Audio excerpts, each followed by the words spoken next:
आज के वीडियो में आप सभी लोगों का वेलकम है।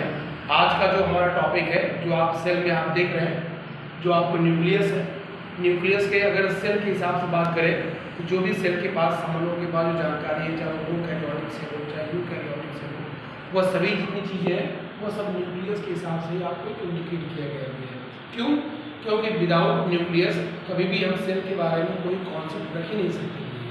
तो क्यों ऐसा क्यों होता है? अगर आप देखेंगे न्यूक्लियस के अपने अलग अलग निकनेम हैं, जो आपको इसको अभी आप डायरेक्टर आप सेल के नाम से आप जानते हैं। क्यों? क्योंकि आप कोई भी अगर सेल है तो उस सेल को क्या करना है, किस डायरेक्शन में जाना है, उसका क्या फंक्शन होता है, वो सब के सब न्यूक्लियस आपको हैंडल कर पाती है।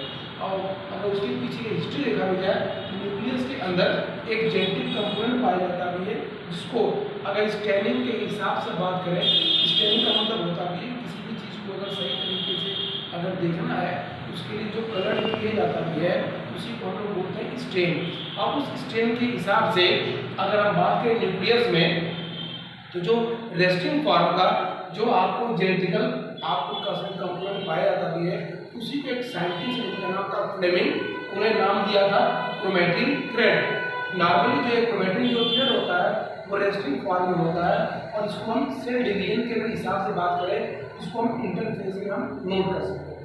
इसीलिए आपको क्रोमैटिन थ्रेड के अकॉर्डिंग आपको न्यूक्लियस को जेनेटिकल कंपोनेंट ऑफ सेल और डायरेक्टर ऑफ द सेल के नाम से भी आप जानते हैं। अगर किसी भी लिविंग बीइंग में या ह्यूमन बीइंग में अगर हार्ट को निकाल दे, पूरी बॉडी डेड हो जाती है। जस्ट उसी तरह से अगर कभी किसी सेल को, और वो भी यूनिसेलुलर अगर है, प्रोटोजोआ की कभी कोई सेल है, अगर उसमें से न्यूक्लियस निकाल दिया जाए तो वो भी सेल आपको डेड हो जाएगी। इसीलिए न्यूक्लियस को हार्ट ऑफ द सेल के नाम से भी इंडिकेट किया गया है। आप देख रहे हैं कि आपको बायोलॉजी में आपको दो डेड लैंग्वेज है, ग्रीक लैंग्वेज और लैटिन लैंग्वेज। ग्रीक लैंग्वेज के अकॉर्डिंग न्यूक्लियस को कैरी ऑन, और लैटिन लैंग्वेज के हिसाब से नस के नाम से आपको जाना जाता है। आप सबको पता भी होगा कि न्यूक्लियस की जो डिस्कवरी है एक पर्टिकुलर बॉटनी के साइंटिस्ट हैं जिनका नाम है रॉबर्ट ब्राउन। उन्होंने आपको ऑर्किड प्लांट का नाम है, जिसमें 1831 में न्यूक्लियस को नोटिस किया और उसी को दुनिया के सामने आपको रखा। अगर हम देखते भी हैं, ये आपके सामने जो डायग्राम दिखाई दे रहा है, ये एक नॉर्मल आपको न्यूक्लियस का है।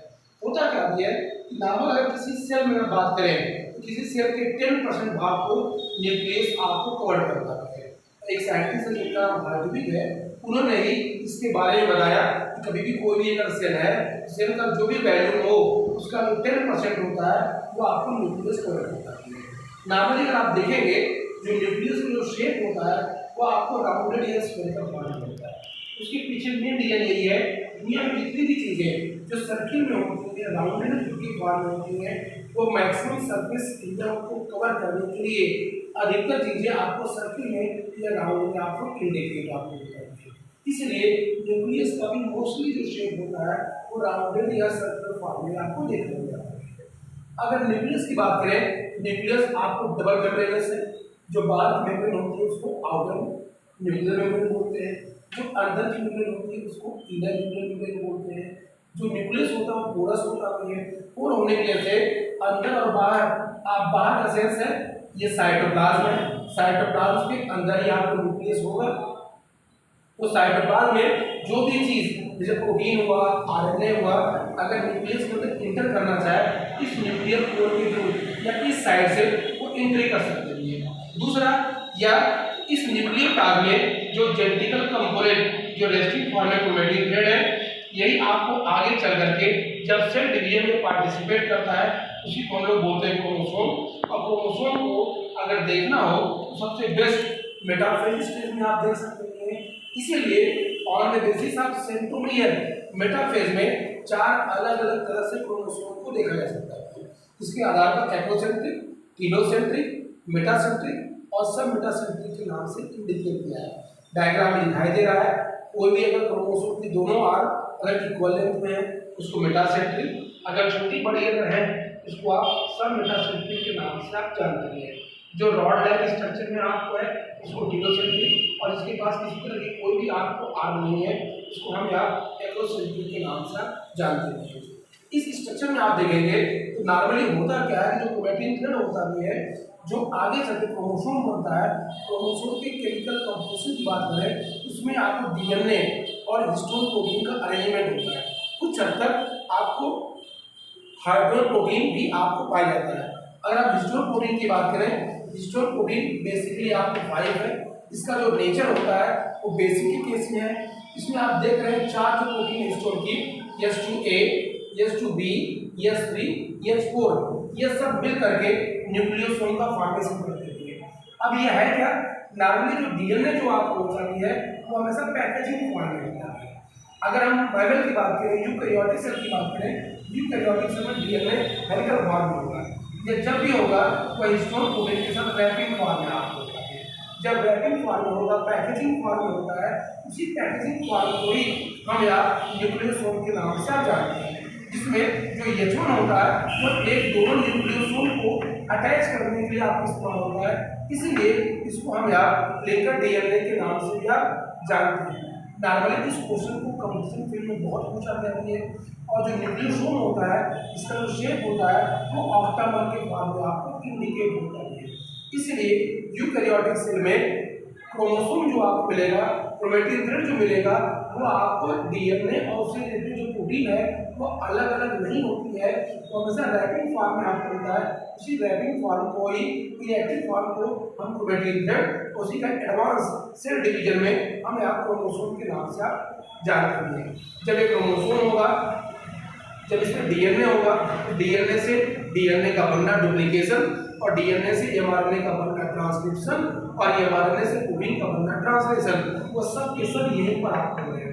जब ये सब बन जाएंगे तो आपको टीआरएन एमआरएनए हुआ या प्रोटीन हुआ, वो इसी न्यूक्लियोपोर से साइटोप्लाज्म में आपको एंटर कर जाएंगे। इसमें दूसरा पार्ट आप देख रहे हैं न्यूक्लियस में, यहाँ पर वो न्यूक्लियोलस है।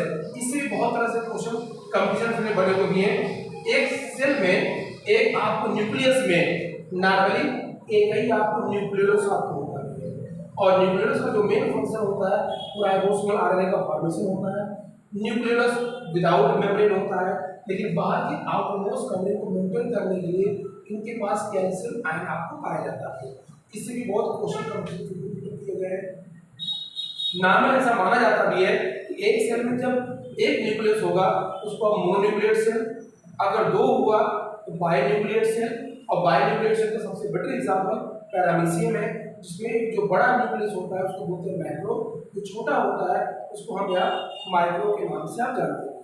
और एक तीसरा क्वेश्चन कई बार पूछा गया है, अगर कभी भी किसी सेल हो उसमें एक सेल में मोर देन 2 न्यूक्लियस पाया जाता हो, उसको हम यहाँ पॉलीन्यूक्लिएट के नाम से जानते हैं।